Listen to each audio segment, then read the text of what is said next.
kita mengingatkan supaya menggunakan prinsip kehati-hatian dalam penggunaan anggaran COVID-19.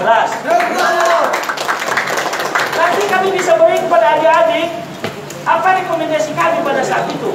Kenapa rekomendasi itu diselenggarakan di RDP yang sifatnya terbuka untuk umum. Mari aplaus kepada DPR kita.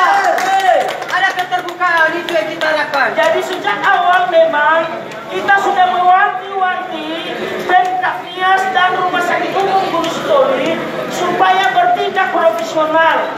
Kenapa? Karena ini menyangkut pandemi ini, menyangkut keselamatan banyak orang banyak. Bahwa apa yang terjadi beberapa hari yang lalu, sebenarnya saya sudah bicara dengan salah seorang pimpinan DPRD supaya sesegera mungkin kita mengundang mereka di RDP lintas komisi. Tetapi saya tidak tahu kenapa sampai hari ini tidak terjadi. Mungkin karena seminggu lalu kami melaksanakan reses juga. Oleh karena itu apa yang harus kami sikapi? Pertama, bahwa juga kami mau sampaikan bahwa di lembaga DPRD ini pernah berduri tuntutan supaya dibentuk pansus penggunaan anggaran COVID-19.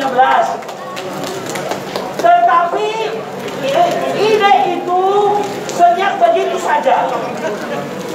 Nah, adik-adik kami tentu akan mengerti apa yang sedang terjadi. Kenapa kami harus memberitahu ini? Karena adik-adik kami inilah penerus nanti pemimpin di Nias ini. Merdeka! Baik di lembaga eksekutif maupun di lembaga legislatif ini. Oleh karena itu, kami sikapi pertama bahwa kita sepakat supaya Direktur SD Gunung Sitoli dievaluasi.